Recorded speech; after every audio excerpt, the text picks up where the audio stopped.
Quando minha mãe morreu, a última coisa que eu esperava era acabar em um convento. Ainda mais um como aquele. Perdido no interior de Minas Gerais, aos pés de uma colina coberta por neblina e silêncio. Mas foi onde a irmã dela, minha tia-avó, Madalena, vivia há mais de 40 anos, e foi para lá que decidiram me mandar, só por uns meses, enquanto as coisas se ajeitavam.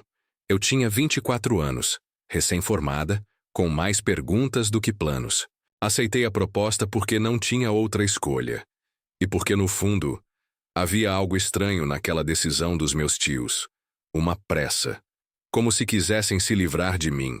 Como se soubessem que algo me esperava lá. O convento de São Luciano era antigo, de pedra escura e janelas estreitas, envolto por árvores retorcidas e por um vento que parecia soprar de dentro, não de fora. Ele ficava a 15 minutos a pé da estrada principal, e só se chegava lá por uma trilha ladeada por cruzes de madeira enegrecidas pelo tempo. Ao chegar, fui recebida por uma freira muito velha, de olhos opacos e voz fina como papel rasgado. Seja bem-vinda, filha. A irmã Madalena espera por você.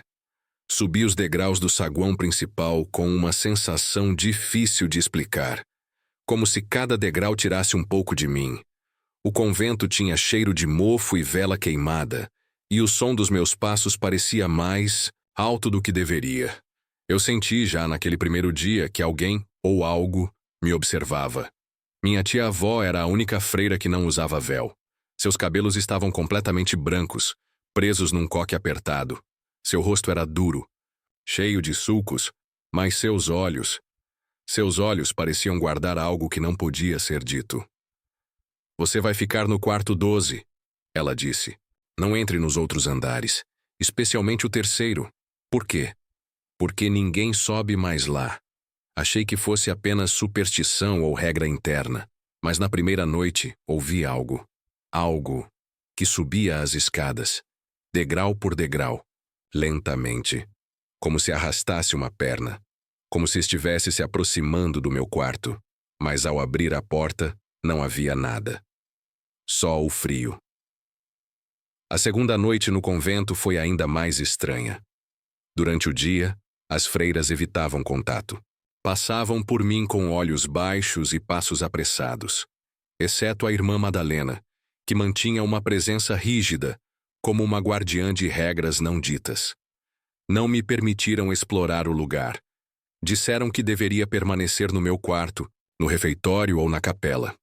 Mas algo no convento me chamava, uma sensação constante de que algo me esperava, e queria ser visto. Naquela noite, quando todas já estavam recolhidas, ouvi novamente.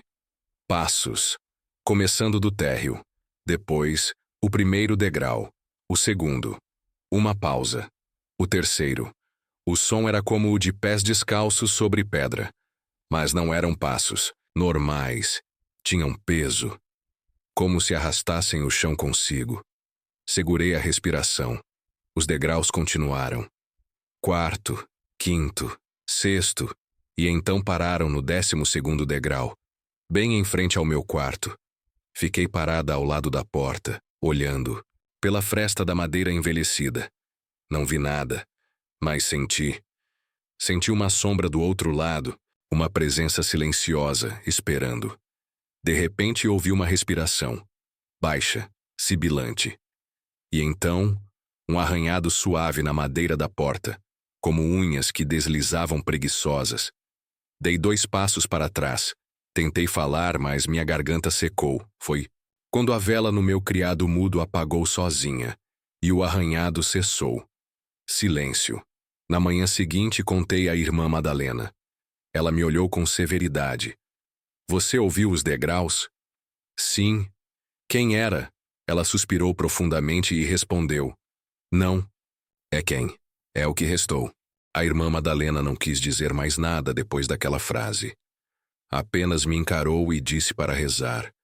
Mas rezar o quê? E por quem? Durante o café da manhã, uma freira mais jovem, irmã Clara, se aproximou em silêncio. Sentou-se ao meu lado, como quem não queria ser notada, Você ouviu os passos ontem, não foi? Assenti com a cabeça sem dizer palavra. Ela olhou ao redor, certificando-se de que ninguém nos observava, e então sussurrou. Nunca abra a porta no 12º degrau. Não importa o que você ouça do outro lado. Antes que eu pudesse perguntar mais, a Madre Superiora apareceu, e Irmã Clara levantou-se como se tivesse cometido um crime.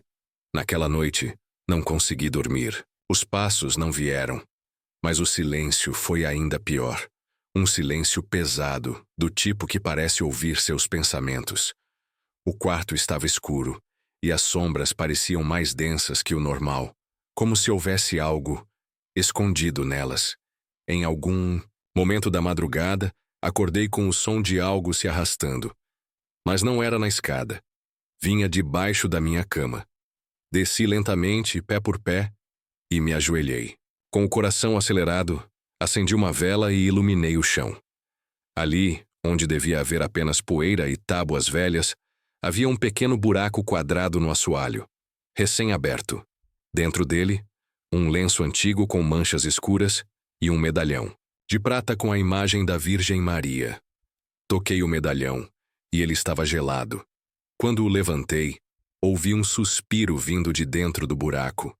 Deixei tudo como estava, tremendo, e me arrastei de volta à cama.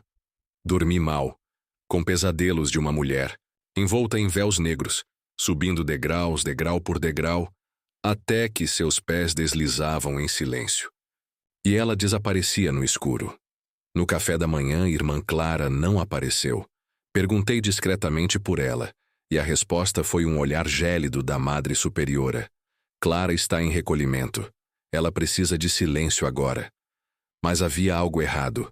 O lugar dela à mesa estava coberto de migalhas, como se alguém houvesse estado ali, como se ela tivesse comido, ou alguém estivesse fingindo que ela ainda estava entre nós. A tensão no ar estava cada vez mais sufocante. O convento parecia observar meus movimentos. As portas rangiam devagar, mesmo sem vento. Os sinos não tocavam mais, e a escada... a escada. Aquela escada estreita e empoeirada que levava ao andar superior parecia mais escura a cada noite, mesmo com as velas acesas. Naquela tarde, resolvi explorar. Esperei até que todas estivessem na capela e subi a escada devagar, contando. Os degraus. 9, 10, 11, 12. No 12º degrau, o corrimão parava. E ali, na parede à esquerda, escondida sob uma tapeçaria marrom e antiga, havia uma porta fina, trancada com 2 correntes e um cadeado de ferro. Encostei o ouvido, nada. Mas quando toquei a maçaneta, mesmo sem girá-la, ouvi, muito claramente, uma respiração do outro lado. Curta, humana e próxima. Dei um passo para trás, mas antes que eu pudesse fugir dali, uma das correntes sacudiu com violência, como se alguém do outro lado estivesse tentando sair. Ou entrar. Desci correndo, tropeçando nos degraus. Mas quando cheguei ao saguão, todas as freiras estavam ali, paradas, olhando para mim, inclusive Irmã Clara. Mas havia algo de errado com ela. Seus olhos estavam brancos, completamente brancos, e ela sorria de uma maneira estranha, como se estivesse sendo forçada por dentro. Ela se aproximou lentamente e disse com a voz rouca: "Agora, você já ouviu." A porta trancada rangeu, como se estivesse resistindo à pressão de algo do outro lado. O som de metal contra metal cortou o silêncio absoluto que se formara na sala. O ar se tornou denso, gelado. A sombra continuava a subir, seus passos pesados, agora ecoando mais próximos, como se ela estivesse se aproximando de mim, me observando. Eu não podia olhar para a figura. Não podia. Mas o chamado da porta parecia ser mais forte do que o medo. Algo dentro de mim me impulsionava a ir em direção àquela abertura, a enfrentar o que quer que estivesse esperando atrás dela. A presença era palpável, como um peso em meus ombros. Eu sentia a respiração de algo que não era humano, soprando atrás de mim. Mas quando virei para olhar, a figura havia desaparecido. A escada estava vazia, apenas a porta aberta. Com mãos trêmulas, peguei a chave da gaveta onde Irmã Madalena aguardara. A chave estava fria, muito fria, quase gelada. Mas ela se encaixou perfeitamente na fechadura enferrujada da porta. Um estalo alto, e a porta se abriu com um rangido que fez meus ossos tremerem. No interior, havia uma sala pequena, com paredes de pedra nua. O ambiente estava impregnado com o cheiro de umidade e decomposição. Mas o que realmente me fez estremecer não foi o cheiro. Foi o altar no centro da sala, feito de pedras escuras e cobertas de musgo. Em cima do altar, havia uma caixinha de madeira, pequena, com detalhes de prata nas laterais. A caixinha estava em cima de um pedaço de veludo vermelho desbotado. Havia algo dentro dela, algo que não se movia, mas emitia uma presença que me congelava no lugar. Eu me aproximei lentamente, com as mãos ainda tremendo. Algo dentro de mim sabia que eu não deveria abrir a caixa, mas era impossível resistir. Um impulso me controlava, um desejo de saber o que estava ali dentro. Quando levantei a tampa, o que vi me fez engasgar com a própria respiração. Dentro da caixa havia uma máscara, feita de couro velho e costurada com fios de prata, com olhos vazios e dentes afiados, quase humanos. Ela parecia nova, apesar da idade do convento. Como se tivesse sido feita ontem. Eu me afastei da caixa, o medo tomando conta de mim. O silêncio que se seguiu era absoluto. Mas logo ele foi quebrado. Sons vindos de dentro da máscara. Sons abafados, como um murmúrio. Um sussurro vindo de dentro da máscara. E então a máscara se moveu, levemente, como se algo estivesse se mexendo sob sua superfície, como se estivesse vivo. A sensação de frio aumentou e minha mente parecia se dividir. Algo estava ali, dentro de mim, controlando meus pensamentos. Eu não sabia se estava enlouquecendo ou se aquilo realmente estava acontecendo. Eu coloquei a máscara de volta na caixa com urgência. Não deveria ter tocado nela, mas algo me dizia que o mal já estava feito. A porta se fechou atrás de mim com um estrondo, e quando olhei para trás, vi que a figura escura estava lá, na escada, observando-me. Eu não conseguia mais ver o rosto, mas a presença estava tão próxima que a sensação de morte era inevitável. E foi então que ouvi, pela primeira vez, a voz. Não era humana. Não era de Irmã Clara ou de qualquer freira. Era algo mais profundo, mais antigo, mais maligno. Agora você é nossa. A escuridão me envolveu, e a sensação de estar sendo consumida pela sombra era absoluta. Minha mente parecia estar se despedaçando em pedaços, como se as lembranças estivessem se apagando, uma a uma. Eu não sabia onde estava. Não sabia mais se estava viva ou morta. As linhas entre os dois estados começaram a se borrar, até que tudo o que eu podia sentir era a presença dela, aquela força invisível que me rodeava. Eu tentei me mover, mas meu corpo estava paralisado. Não havia mais barulho, exceto o eco de minhas próprias respirações. E então, uma voz suave, feminina, mas distorcida, surgiu em minha mente. Você pensou que escapar seria possível? Era como se estivesse ouvindo dentro da minha própria alma. A freira, ou o que quer que fosse, estava dentro de mim, controlando-me, conduzindo-me para onde ela quisesse. Eu era uma marionete nas mãos de algo que eu não entendia. O medo me paralisava ainda mais, mas, ao mesmo tempo, uma força estranha começou a se formar em meu interior. Eu estava em um espaço escuro e estreito, sem nenhum ponto de referência. A sensação de sufocamento era insuportável. Mas então, algo começou a se formar na escuridão. Uma luz tênue, uma chama fraca. Ao focar nela, percebi que não estava sozinha. Eu podia ver sombras se movendo, mas elas não eram da freira. Eram de outros seres, entidades que se escondiam nas profundezas da escuridão. Mas de onde vinham? Como eu havia chegado aqui? A cada passo que eu dava na escuridão, mais distantes e distorcidas, as sombras pareciam ficar. O convento desaparecera, e agora eu estava dentro de algo muito mais profundo e antigo. Uma prisão, talvez. Ou algo ainda. Pior, o ar estava denso e pesado, e a cada respiração, o ar ficava mais frio, mais gelado. Eu tentei me mover, mas meu corpo estava preso, como se algo invisível me mantivesse ancorada naquele lugar. E então, como um relâmpago, a visão se clareou. A máscara da freira, daquela figura que havia me levado até ali. Ela estava diante de mim. Seus olhos agora eram um abismo sem fim, e a máscara, que antes parecia inofensiva, agora exalava um poder negro que se espalhava como uma névoa. Eu queria gritar, mas minha boca estava selada. O que quer que fosse aquela entidade, ela controlava tudo e todos. Eu era apenas uma peça em seu jogo, a última chave. A voz da freira ecoou de forma ainda mais grave, preenchendo cada canto de meu ser. A chave do abismo.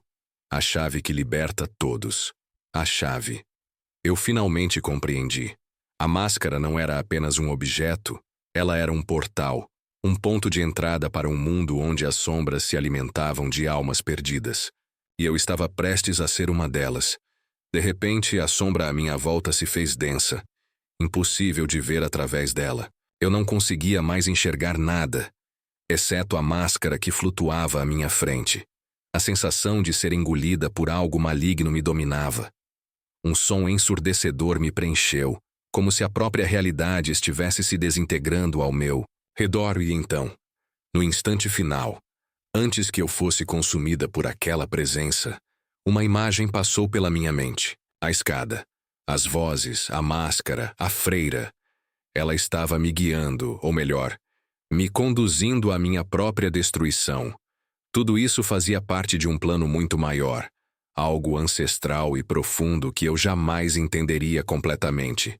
Mas eu sabia uma coisa: as sombras nunca deixariam de existir. Elas estavam por toda parte, e agora eu também fazia parte delas.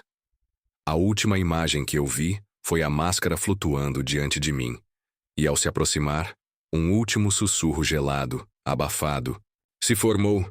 Agora, você é um de nós.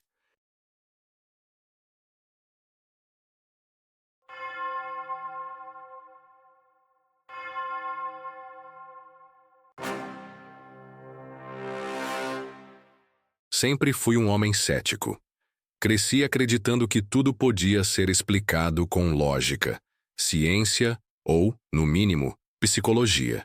Trabalhei como restaurador de edifícios históricos por mais de 15 anos, e nesse tempo todo, nunca encontrei nada que me fizesse repensar o que eu achava ser real, até ser contratado para restaurar a capela abandonada de São Bartolomeu, perdida entre as montanhas geladas de Santa Brígida.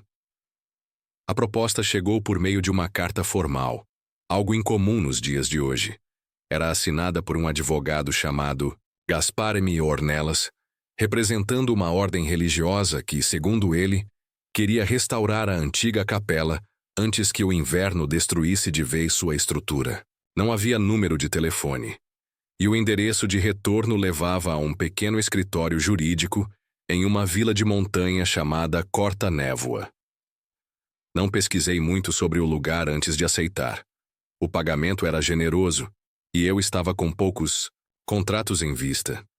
Além disso, sempre gostei de trabalhar em lugares remotos. Menos interferências, mais silêncio, mais produtividade. No entanto, quando cheguei a Corta Névoa, algo dentro de mim hesitou. A vila parecia engolida por uma neblina que não dissipava. As ruas de paralelepípedos rangiam sob o peso do carro, e os moradores que me observavam pareciam desconfiados, silenciosos, como se minha presença ali fosse um incômodo. O advogado me esperava em um casarão antigo no alto da vila.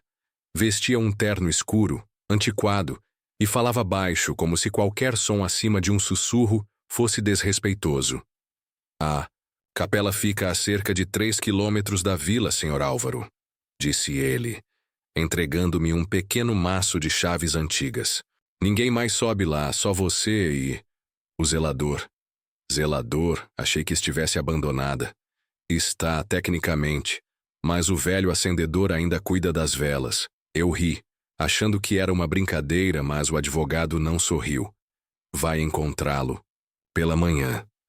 Ele sobe sempre ao amanhecer. No dia seguinte, depois de uma noite mal dormida no quarto de pensão, onde o aquecedor fazia mais barulho que calor, peguei minhas ferramentas e segui pela trilha de pedras que levava à capela. O caminho era íngreme, ladeado por pinheiros tortos que pareciam curvados pelo vento constante. A névoa não deixava ver muito além de alguns metros, e o silêncio era tão absoluto que cheguei a me perguntar se estava ficando surdo. A capela surgiu como uma sombra entre as árvores, silenciosa, esquecida. Era menor do que eu imaginava, com pedras negras cobertas de musgo e vitrais rachados. A porta de madeira rangia como um grito quando empurrei. Lá dentro, o ar tinha cheiro de vela, queimada e umidade antiga. Havia fileiras de bancos cobertos de poeira, um altar carcomido pelo tempo. E velas, muitas velas, todas acesas. E no meio do corredor central, um homem muito velho, de roupas gastas e um gorro de lã, curvava-se para acender a última vela diante de uma imagem de São Bartolomeu, que estava com o rosto coberto por um véu escuro. Ele virou-se para mim lentamente, seus olhos opacos, mas atentos. "O senhor é o novo restaurador?" Perguntou com voz grave. "Sou." Álvaro Mendes, ele assentiu. "Não apague as velas, e não entre depois do pôr do sol." "Desculpe, mas por quê?" "Porque a luz mantém os sussurros longe." Pensei em rir, mas o modo como ele disse aquilo me gelou por dentro. Havia algo na sua voz, como se ele estivesse falando sério demais. Naquela noite, enquanto revisava o interior da capela, fotografei os detalhes das paredes, do altar e do que restava do coro. Quanto mais examinava, mais notava coisas que não faziam sentido. Um vitral estava ao contrário, representando um homem sendo esfolado. Provavelmente o próprio São Bartolomeu. Mas o rosto da figura no vitral não era o de um santo, e sim de uma criança com os olhos costurados. Nas paredes, marcas em forma de mãos, pequenas, quase infantis, surgiam sob a tinta descascada, e havia o som. Na primeira noite, achei que fosse o vento. Um murmúrio, mas o som vinha debaixo do chão, como se vozes falassem ali embaixo, fracas, longínquas como preces abafadas. Quando comentei com o acendedor no dia seguinte, ele apenas disse: "Não escute. Nunca escute." Continuei o trabalho mesmo assim. Durante o dia, a capela parecia apenas um prédio velho. À noite, entretanto, o ambiente mudava. O cheiro das velas se tornava insuportável, como se queimassem algo além de cera. E os sussurros aumentavam.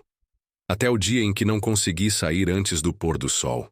Naquele dia, subestimei o tempo.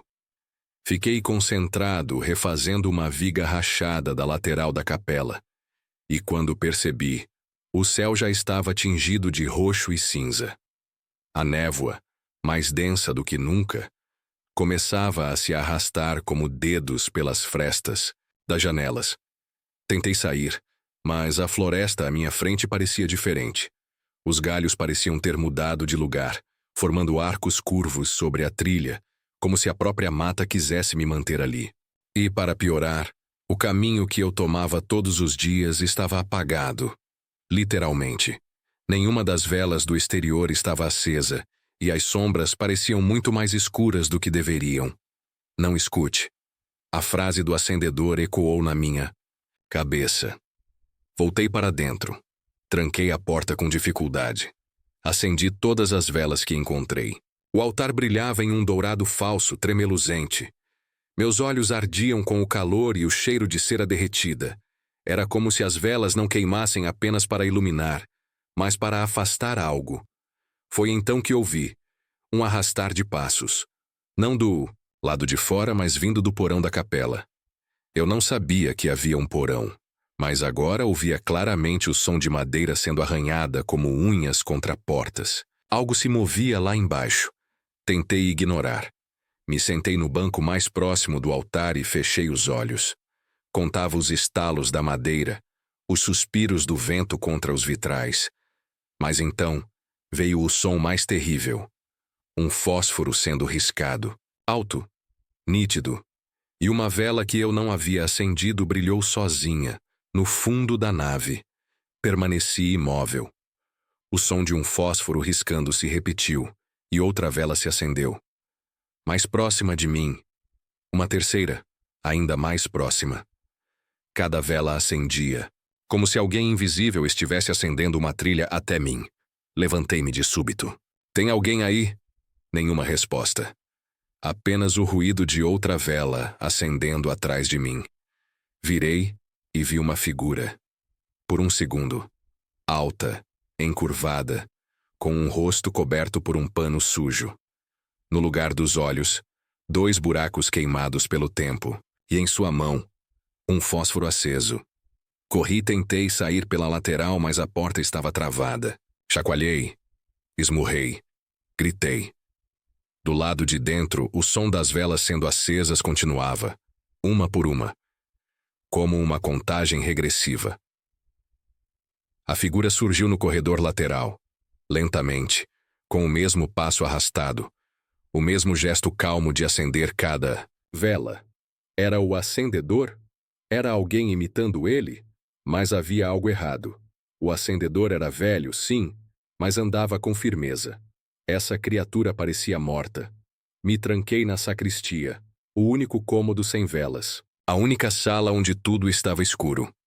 E ali, ao me encolher no canto, senti algo cair ao meu lado. Uma chave.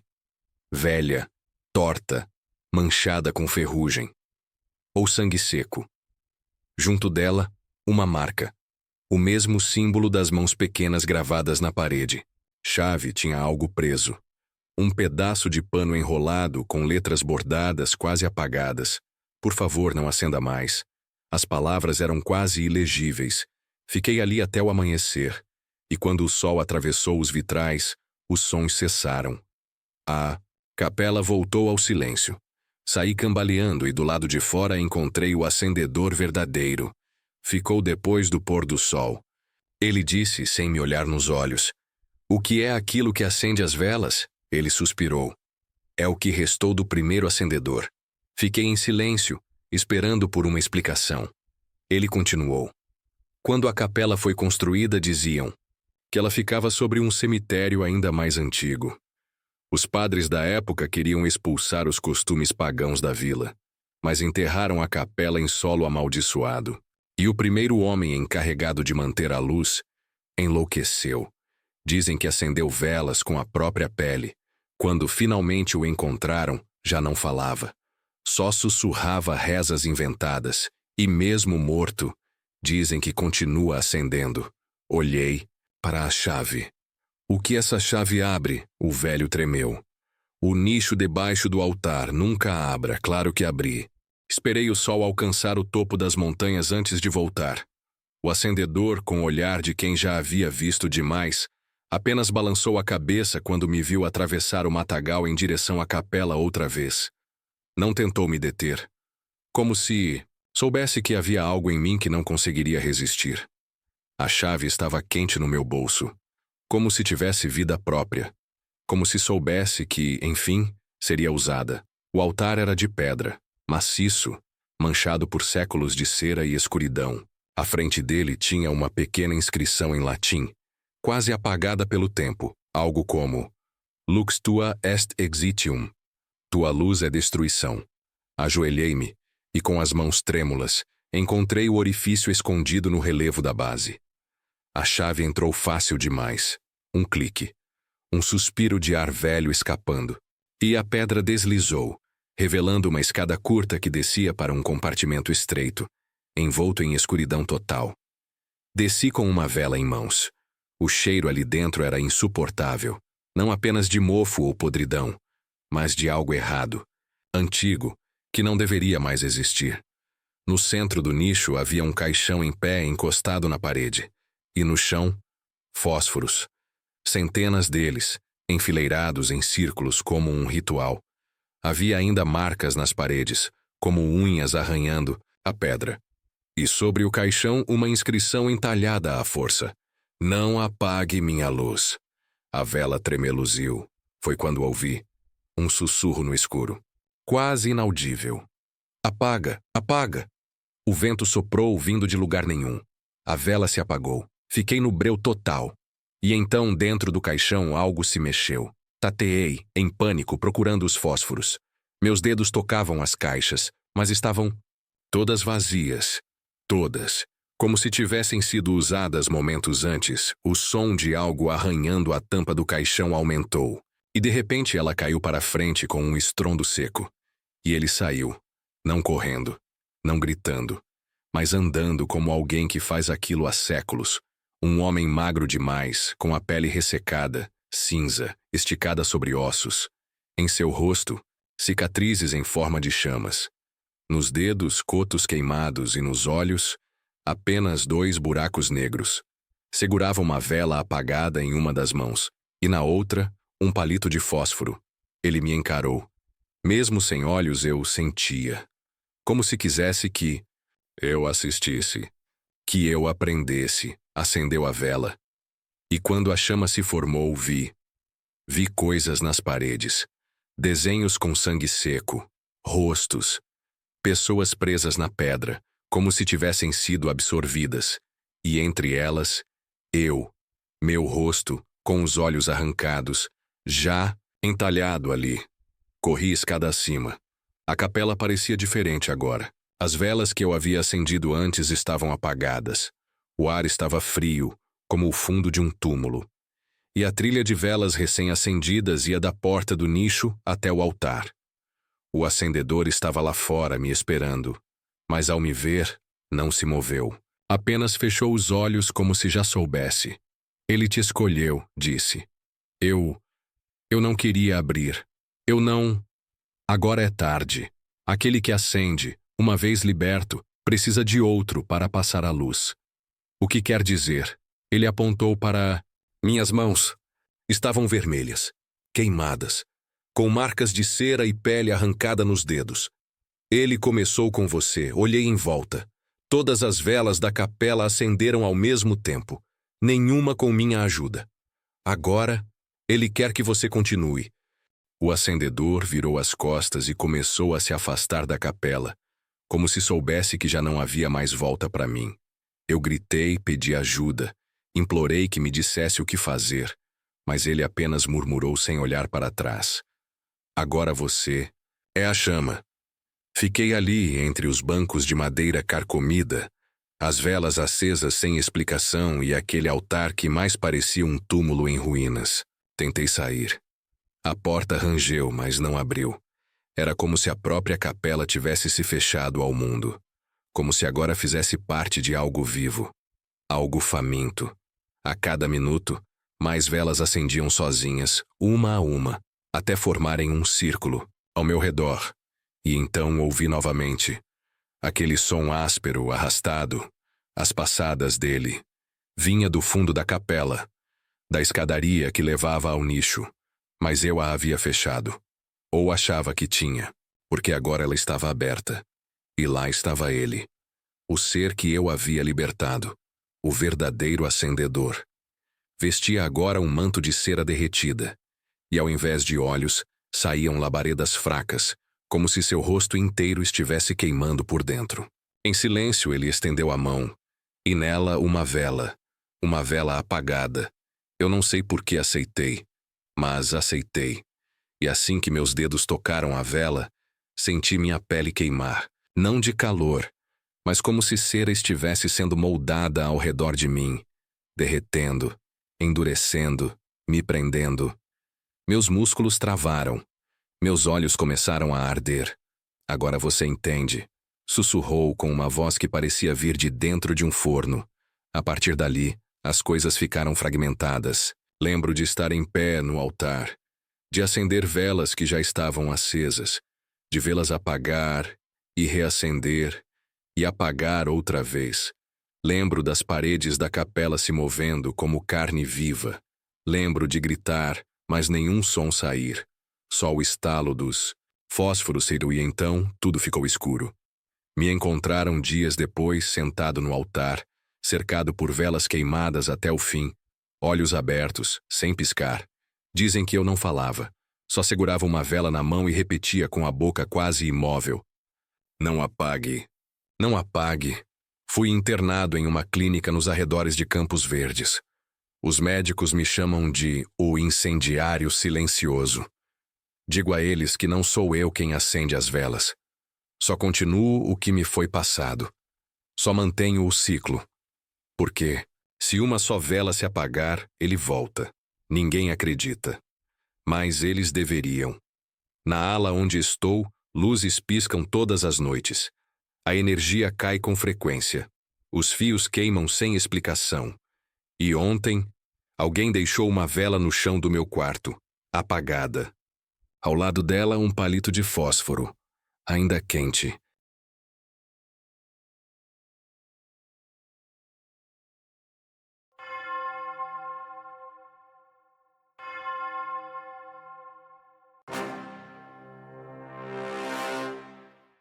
Eu nunca fui de acreditar em histórias urbanas.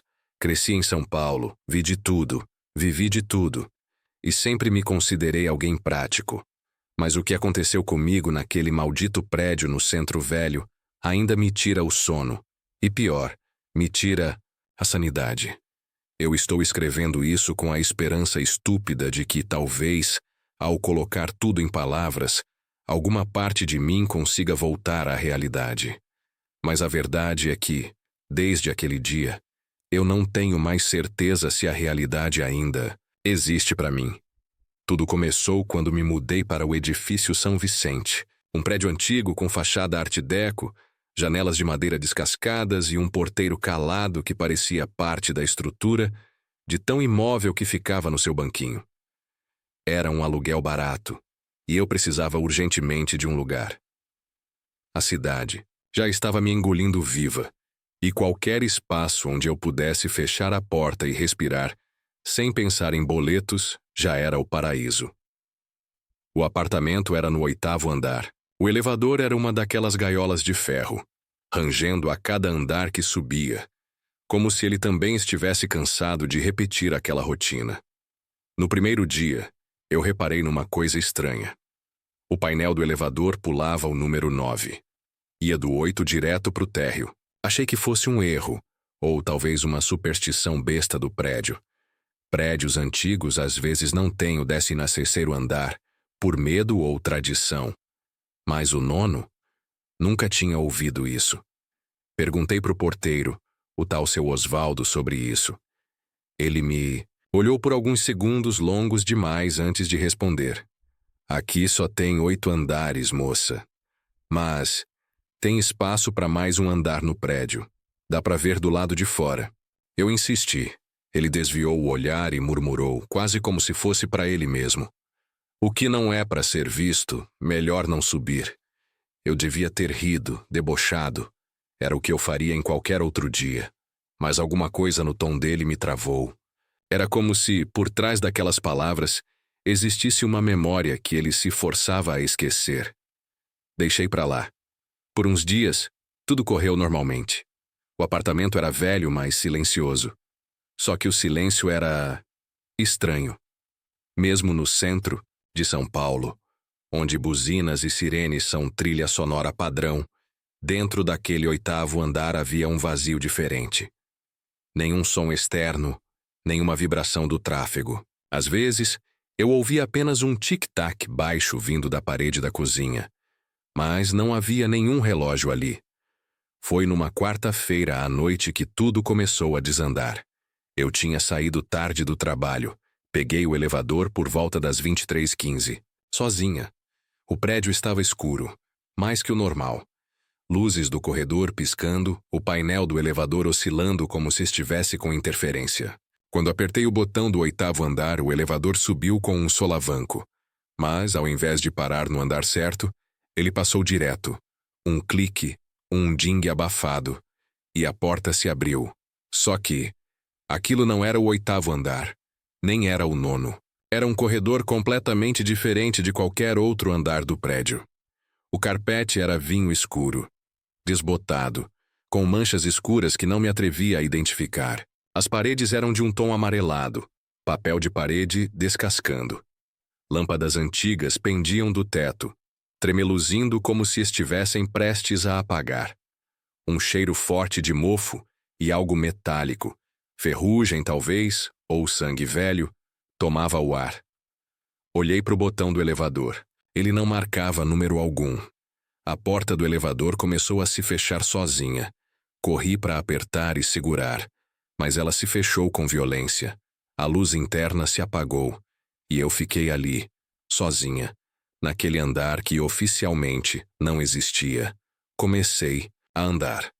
Meus passos eram abafados pelo carpete, mas havia algo mais. Um som. Como se alguém arrastasse os pés alguns metros atrás de mim. Mas sempre que eu parava e olhava para trás, nada. Apenas o corredor vazio. Só que, cada vez que me virava novamente, uma das portas ao fundo parecia estar um pouco mais aberta do que antes. Quando finalmente criei coragem para tentar uma delas, a maçaneta estava fria, pegajosa, e a porta se abriu sozinha. Dentro havia um quarto pequeno, escuro, com uma única janela fechada por tábuas cruzadas. No centro, uma cadeira de madeira virada para a parede. E sobre a cadeira, um caderno. Me aproximei devagar, sentindo o coração martelar o peito. O caderno estava empoeirado, mas intacto.